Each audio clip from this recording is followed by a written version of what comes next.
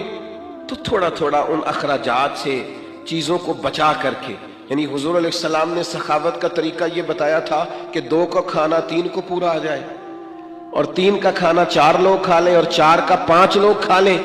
تو اپنے اسی دسترخوان میں سے آپ کچھ نکال کے اس شہر مواسات کے اندر، اس غمخاری کے مہینے کے اندر آپ دوسروں کی اشکشوئی کریں. ماہ رمضان المبارک غریب پروری میں گزاریں. غور فرمائیں کہ کہاں کہاں لوگ ضرورت مند ہیں. ہم نے بچپن میں مساجد میں بڑی بڑی افطاریاں دیکھی، اور واقعتاً مسافر لوگ آ جاتے تھے تو وہاں علاقے کے لوگ ہی، آج فلاں نے دیگ پکا رکھی ہے، فلاں نے چاول بنا رکھے ہیں، تو مسجدوں میں بھیج دیے جاتے تھے اور مسجد میں افطار ہوتا تھا. اور اگر مسافر نہیں بھی ہوتے تھے تو اس محلے، اس گاؤں کے، اس علاقے کے جو غربا ہوتے تھے وہ مسجد میں جمع ہو جاتے تھے اور افطار کر لیتے. لیکن اب آہستہ آہستہ چیزیں سکڑ گئیں، چیزیں سمٹ گئیں. ہمارے اپنے معاملات اتنے انفرادی سے ہو گئے ہیں، ہر آدمی کی ایک مخصوص سی پسند ہے، مخصوص سی چیزیں وہ کھاتا ہے، اس میں وہ اپنے آپ کو جینا اور اپنے آپ کو رکھنا بہتر جانتا ہے. وہ اٹھ کر اپنی ذات سے اوپر سوچنا گوارا ہی نہیں کرتا. میرے عزیز یہ غم خاری کا مہینہ ہے. کیا حسین لفظ ہے حدیث میں. صحابہ فرماتے جب رمضان آتا تو حضور قیدیوں کو آزاد کرتے، ہر سائل کو عطا کرتے، نبی پاک بانٹتے، دیتے، ہر ایک کو نوازتے. ہمارے ہاں لائنیں لگتی ہیں زکوٰۃ لینے والوں کی، اور جناب جو دینے والے ہیں وہ بگڑ جاتے ہیں، کہتے ہیں آپ 9 بجے ہی آگے، سونے بھی نہیں دیتے. اور پھر یہ کہ آپ وہ تو نہیں جو پہلے بھی آئے تھے، اور دوسرا یہ کہ آپ اگر ترتیب سے کھڑے نہیں ہوں گے تو میں بھگا دوں گا سب کو، کچھ بھی نہیں ملے گا. سچ بتانا جب اللہ نے ہمیں دیا تھا تو لائنوں میں لگا کے دیا تھا. سچ بتانا جب اس نے ہمیں دیا تھا تو یہ رویہ تھا.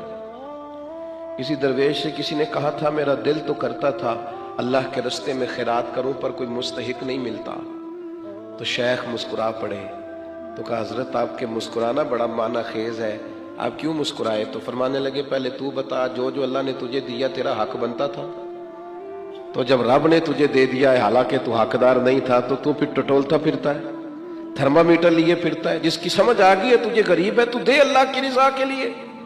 لیکن وہ رویوں کی تلخی، مزاج کی ترشروئی، میں اقرار کرتا ہوں اس بات کا بھی کہ بہت سارے غربا اس مہینے میں دھندے بھی بنتے ہیں. آٹا خیرات میں لے کے دکانوں پہ بیچا بھی جاتا ہے. یہ ساری چیزیں دیکھنے کو، سننے کو، پڑھنے کو ملتی ہیں. لیکن میرے عزیز آپ یہ ساری چیزیں دیکھ کے کیا خیرات کرنی چھوڑ جائیں گے؟ ان رویوں کی بنیاد پر کیا آپ یہ کام کرنا چھوڑ جائیں گے؟ اللہ کی رضا کے لیے دینا ہے تو خوب دینا ہے. اس ماہ مبارک کو نبی پاک علیہ السلام نے غمخاری کا مہینہ قرار دیا ہے. خوب اللہ کے لیے ہمارا اسی جگہ دسترخوان لگتا ہے سحری اور افطاری کا. کچھ لوگ آ جاتے، سڑک پہ جانے والے غریب رکشہ ڈرائیور آ جاتے، یہ یہاں کچھ لوگ مزدوری کرنے آئے ہوئے ہیں وہ آ جاتے. تو ظاہر ہے ادارہ زیر تعمیر تھا، ہم اتنے اخراجات افورڈ نہیں کرتے تھے، لیکن وہ چند لوگوں کے لیے دسترخوان لگتا طلباء کے لیے، تو وہ لوگ خود آ کے بیٹھنے لگے. پھر وہ 50، پھر 60، پھر وہ ایک دن ایسا آیا کہ 1100 لوگ ہو گئے. تو یہ دوست مجھے کہنے لگے کہ ہم کیسے کر کے ان کو چلائیں. تو میں نے کہا سچ بتاؤ ان پوری صفوں میں تم نے کوئی امیر بھی بیٹھا دیکھا ہے؟ کوئی مالدار، کوئی گاڑی والا، کوئی پراڈو والا تم نے دیکھا ہے بیٹھا؟ کہنے لگے نہیں. تو میں نے کہا پھر یہ اللہ نے مہمان بھیجے ہیں تو اللہ ان کا رزق بھی بھیجے گا. پھر تم اللہ کی رضا کے لیے ان کے لیے کچھ نہ کچھ پکا ڈالو. یہ جو چپکے سے آ کے چھپ کے، اور بعض میں نے ایسے لوگ بھی دیکھے جو اوپر کپڑا رکھتے ہیں اور آ کر کے بیٹھتے ہیں. سفید پوشی کا بھرم رکھنا بڑا ضروری ہوتا ہے، اور دروازے پہ آئے کو خالی نہ بھیجنا یہ بڑا ضروری ہوتا ہے. اور جب کوئی امید لگا کے آ جائے اور اس کی امید کو توڑ دینا یہ بڑا تکلیف دہ ماحول ہوتا ہے. لیکن ہم نے تو کواڑ اندر سے بند کر لیے، ہم نے تو ہر چیز میں اقربا پروری بنا لی، ہم نے تو ہر بانٹنے کو، ہر دینے کو سیاسی رنگ دے لیا. خدا را یہ غمخاری کا مہینہ ہے، پلٹ کے دیکھنا یتیموں مسکینوں غریبوں کو جو چپ ہیں، جو بولتے نہیں، جو عید سے قبل میاں بیوی مشورہ کرتے ہیں کہ ہمارے کپڑے نئے ہیں بس بچوں کو لے کے دے دیے جائیں، ہماری خیر ہے، میرا جوڑا ٹھیک ہے، میں گزارا کر لوں گا، یہ فلانی شادی پہ لیا تھا، تو بچوں کا سوچ۔ گندم امیر شہر کی ہوتی رہی خراب، اور بچی کسی غریب کی فاقے سے مر گئی۔ او بھائی، یہ فرق مٹانا پڑے گا۔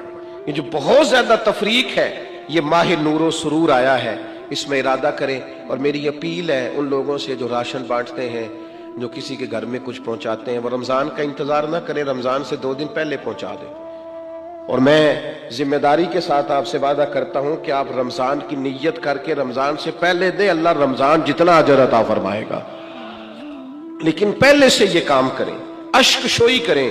2 باتیں آپ کی خدمت میں عرض کرنی ہے۔ ایک تو رمضان المبارک کا قرآن مجید سے بہت زیادہ تعلق ہے، بہت زیادہ، اس لیے کہ قرآن مجید کہتا ہے شہر رمضان الذی انزل فیہ القرآن، رمضان کا وہ مہینہ جس میں ہم نے قرآن مجید نازل فرمایا۔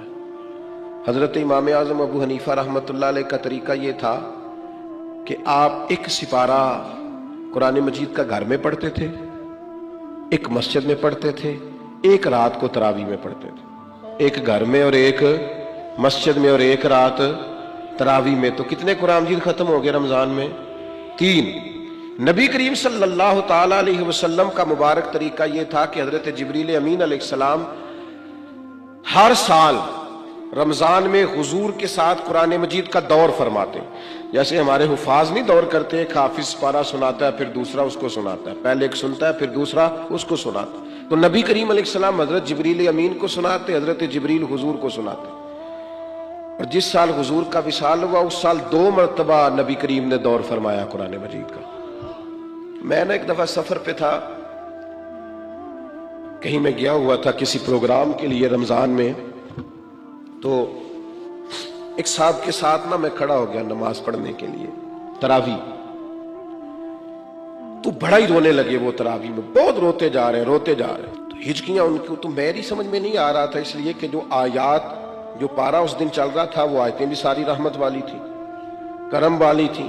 ایک ہوتا ہے کچھ ایسی آیات ہیں جن کو سن کے رونا آ گیا، لیکن میں نے کہا بھی ہو سکتا ہے رحمت پر بھی لوگ رو پڑتے ہیں، تو وہ کچھ زیادہ ہی معاملہ ایسا ہو گیا کہ ہچکیاں بننے لگیں، اور ساتھ والے لوگ تھوڑے سے محسوس کرنے لگے، قربان جائیں۔ وہ سلام پھیرا تو میں نے ان سے کہا خیر ہے؟ تو دیسی آدمی دیہاتی بندہ مجھے کہنے لگا حضرت جی یہ تراویح پڑھا رہا ہے نا، یہ میرا بیٹا ہے۔ تو میں کہا میرا بیٹا حافظ ہو گیا اور مصلح سنا رہا ہے اور قرآن مجید پڑھ رہا ہے؟ تو آج پہلی دفعہ یہ قرآن مجید سنا رہا ہے، تو مجھے ایسے لگتا ہے جیسے میری شان بڑی ہو گئی، میں بڑا بلند ہو گیا ہوں۔ مرتبہ میں نے اسے کہا کہ تو تھوڑا اور بھی رو لے تو تیرا بنتا ہے، اس لیے کہ جس جگہ پہ تو کھڑا ہو کے سوچ رہا ہے نا، یہ وہ بہت بڑی بات ہے۔ قرآن مجید سے وابستگی ہماری یا ہماری اولادوں کی یہ بڑی ضروری۔ رمضان شریف میں میرا خیال ہے 2 پارے تو روز ہونے چاہیے۔ میری خواہش یہ ہے کہ دن میں آپ ترجمہ پڑھیں پارے کا، تھوڑا غور سے پڑھیں، اس کی تفسیر دیکھیں، اور رات کو پھر وہ تراویح میں سنیں، آپ کو عجیب سا لطف آئے گا، آپ محو ہوتے رہیں گے، اور سارا دن وہ چیزیں آپ کے حاشیہ خیال پر چمکتی دمکتی رہیں گی، آپ کو سرور آئے گا، یہ کمال کام ہے۔ اور دوسری گزارش میری یہ ہے کہ سحری کے وقت اٹھنا تو ہے ہی، بہت ساری چیزیں بھی سحری کے وقت، دودھ دہی بھی بعض جگہوں پہ لانا پڑتا ہے جا کے، تو 10-15 منٹ پہلے اٹھیں، تہجد کی نماز بھی پڑھیں، یہ روٹین بنائیں پہلی رمضان سے۔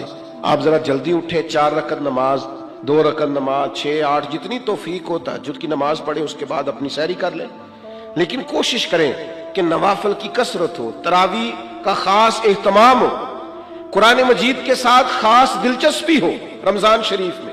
اور پھر اللہ کے پیارے حبیب صلی اللہ تعالی علیہ وسلم نے ارشاد فرمایا رمضان آ گیا ہے، حضور فرمانے لگے یہ برکت والا مہینہ ہے، اللہ نے اس کے روزے فرض کیے ہیں۔ اللہ کے حبیب علیہ الصلوۃ والسلام فرماتے ہیں اللہ تعالیٰ نا آسمان کے دروازے کھول دیتا ہے رمضان میں، اللہ تعالیٰ آسمان کے دروازے رمضان المبارک میں کھول دیتا ہے، دوزخ کے دروازے بند کر دیتا ہے۔ اب یہاں شارحین حدیث لکھنے لگے کہ یہ جو حضور نے فرمایا کہ آسمان کے دروازے کھل جاتے ہیں، اس سے کیا مراد؟ اس سے نبی کریم علیہ السلام نے ہمیں کیا سمجھایا؟ حضور کی باتیں چونکہ بڑی معنی خیز ہیں، جوامع الکلم ہیں، تو شارحین حدیث نے لکھا یہ جو حضور فرماتے ہیں نا آسمان کے دروازے کھل جاتے ہیں، اس کا مطلب یہ ہے کہ رحمت بھی نازل ہوتی ہے، برکت بھی نازل ہوتی ہے، بخشش بھی نازل ہوتی ہے، رزق بھی دیا جاتا ہے، رحمت بھی برسائی جاتی ہے۔ جو خدا کی رحمت کا امیدوار ہوگا اس کے لیے دروازے کھلے ہوں گے، اللہ رحمت فرمائے گا۔ جو اس کی بارگاہ سے بخشش کا سوالی ہوگا اس کے لیے بھی رمضان میں آسمان کے دروازے کھلے ہوں گے اور اس کو بخشش عطا کی جائے گی۔ اور جو سمجھتا ہے کہ میں پریشان ہوں رزق کے مسئلے میں، اس کے لیے بھی دروازے کھلے ہوئے ہیں، وہ اللہ کے سامنے جھولی پھیلائے رمضان میں، اسے رزق بھی دیا جائے گا۔ جو اولاد کا طلبگار ہے اسے اولاد دی جائے گی، جو رب کی بارگاہ سے اس کے قرب کا طلبگار ہے اسے قرب خداوندی دیا جائے گا، جو اس کے محبوب کی نگاہ کا طلبگار ہے اسے دروازہ جو کھل گیا ہے۔ اب جو تم اللہ سے اس کا فضل مانگو گے اللہ رمضان المبارک میں اپنی رحمت سے عطا فرمائے گا، لیکن شرط یہ ہے کہ یہ نہ ہو کہ جب مانگنے کا ٹائم ہو تو ہم سو رہے ہوں۔ کچھ لوگ بڑی عجیب و غریب سی ریت پیدا کر لیتے ہیں، وہ بس روزہ ہی رکھتے ہیں، باقی سارے امور اللہ ماشاءاللہ غفلت میں گزر جاتے ہیں۔ اپنے آپ کو محتاط رکھ کے یہ کرم کی برکھا جب برسے تو پوری توانائی کے ساتھ اپنے آپ کو ذہنی طور پر عبادت کے لیے تیار کریں۔ میں دوستوں کو منع کیا کرتا ہوں، میں کہا کرتا ہوں مہربانی کیجئے گا رمضان المبارک کے اندر تبصرے نہ کیجئے گا، اس لیے کہ اگر تبصروں سے کوئی ملک ٹھیک ہوتا تو سب سے پہلے پاکستان نے ٹھیک ہونا تھا۔ سب سے زیادہ تبصرے ہمارے ملک میں ہوتے ہیں، سب سے زیادہ بریکنگ نیوز ہمارے ملک میں چلتی، سب سے زیادہ اچھا تبصرہ کرنے والے یہاں لوگ پائے جاتے ہیں۔ تو ہم نے سارا سال خبریں دیکھ لیں، تبصرے کر لیے، فلاں نے فلاں کو گرا دیا، فلاں نے فلاں کو اٹھا دیا، یہ سارا ہمیں پتہ ہے۔ تو مہربانی کریں رمضان شریف میں نا خبروں سے بھی بچیں، ادھر ادھر کی بری ویڈیوز سے بچیں، موبائل کے غلط استعمال سے بچیں۔ آپ فوکس کریں کہ آپ نے عبادت کرنی، توجہ کریں کہ اپنا سارا وقت اللہ کی رضا کے لیے لگانا ہے، ایک لمحہ بھی بیکار نہ کریں۔ حضور نے اتنی عظمت رمضان کی بیان کی، اتنی عظمتیں بیان کی، اور آخر میں ایک ایسا جملہ کہا کہ اگر اسے کھولا جائے نا تو ہر چیز ہی ایک دوسرا رخ اختیار کر جاتی ہے۔ اللہ کے محبوب علیہ السلام رمضان کی ساری شانیں بیان کرنے کے بعد فرمانے لگے اگر تمہیں پتہ چل جائے نا کہ رمضان کی شان کیا ہے، یعنی اتنی شانیں بیان کرنے کے بعد بھی فرمایا اگر تمہیں پتہ چل جائے، تم اس گہرائی تک پہنچ جاؤ، تم وہ گہرائی پا جاؤ کہ آخر رمضان کی عظمت کتنی ہے۔ فرمایا اگر تمہیں پتہ چل جائے تو تمہارا دل کرے سارا سال رمضان ہی رہنا چاہیے، سارا سال رمضان ہی رہنا چاہیے۔ اور ایک جملہ حدیث کا کبھی نہیں بھولنا آپ نے، حضور فرماتے ہیں میرے پاس جبریل امین آئے اور انہوں نے آن کر کے عرض کی یا رسول اللہ، 3 باتیں ہیں حدیث میں لیکن ہمارے موضوع کی جو بات ہے بس اسی پر رہتے ہیں۔ حضرت جبریل عرض کرنے لگے یا رسول اللہ، برباد ہو جائے وہ شخص جس نے رمضان کا مہینہ پایا اور پھر اپنی بخشش نہ کرا سکا، محروم رہ گیا وہ آدمی جسے رمضان ملا، اس کی زندگی میں آیا اور وہ رمضان میں تندرست تھا، صحت یاب تھا، پھر رمضان کی برکات نہ سمیٹ سکا، وہ محروم رہ گیا اور وہ برباد ہو جائے، اس کی ناک خاک آلود ہو جائے۔ حضور فرماتے حضرت جبریل نے جب یہ کہا تو میں نے کہا آمین، یعنی اللہ کرے ایسا ہو جائے، واقعی اس کی ناک خاک آلود ہو جائے کہ رمضان بھی ملا تھا، اس کی زندگی میں آیا تھا، اللہ تعالیٰ نے عافیت دی تھی، اعصاب اور قوا مضبوط تھے، لیکن پھر بھی اپنی بخشش کا سامان نہیں کر سکا، اس کی ناک خاک آلود ہو جائے۔ کیا سارا 11 مہینے کاروباری کرتے ہیں، نئی کاروباری پالیسیاں نہ بنائے رمضان میں کہ میں کون سا بزنس کروں۔ ہمارے ایک دوست اکثر کہا کرتے ہیں کہ لوگ رمضان میں چیزیں مہنگی کر دیتے ہیں، بلکہ اب تو پالیسی زیادہ بہتر ہو گئی ہے، چونکہ حکومت نے کچھ نہ کچھ سستی کرنی ہوتی ہے تو وہ رمضان سے پہلے 2 مہینے مہنگی کر لیتے ہیں تاکہ رمضان آئے تو ہمیں کہنا پڑ جائے کہ دیکھو ہم نے یہ 10 روپے سستی کر دی ہے، چونکہ اس سے پہلے جو مہنگی بڑی کر لی تھی۔ تو یہ دھوکہ کس کو دے رہے ہیں؟ کس کو دے رہے ہیں؟ وما یخدعون الا انفسہم، اللہ کہتا ہے کچھ دھوکے تم صرف اپنے آپ کو دیتے ہو، کسی اور کو نہیں دیتے۔ رمضان کی سعادت افروز گھڑیاں ہیں، رمضان المبارک کی بخت سنوارنے والی گھڑیاں ہیں، رمضان کی نصیب چمکانے والی گھڑیاں ہیں، رب کو راضی کرنے والی گھڑیاں ہیں۔ رمضان کی وہ گھڑیاں ہیں جس میں جو آدمی سمجھتا ہے میں بڑا پیچھے رہ گیا ہوں، وہ بھی آگے بڑھے، اللہ کی رحمت پا لے، اور وہ بھی دوڑ کر کے زندگی کے سفر میں آگے نکل جائے، اللہ کی رحمت اسے ملے گی۔ لیکن خبردار، ایک لمحہ بھی ضائع نہ کرنا، بیکار نہ کرنا، فضول ابحاث، فضول بحثیں، فضول کا موبائل، فضول کی گفتگو، فضول کا لیت و لالا، اپنے آپ کو بچائیں اور ذہنی طور پر اپنے آپ کو تیار کریں کہ انشاءاللہ روزے بھی پورے رکھنے ہیں، تراویح بھی وقت پہ پڑھنی ہے، تہجد کی نماز بھی رات کو پڑھنی ہے اللہ کے فضل سے، غریب کی مدد بھی کرنی ہے، جس حد تک ہو سکا میں نے دوسروں کے لیے خیر بھی جمع کرنی ہے، جد و جہد کا مزاج بھی پیدا کرنا ہے۔ یہ ضرور اپنی طبیعت کے اندر چیزوں کو پیدا کریں۔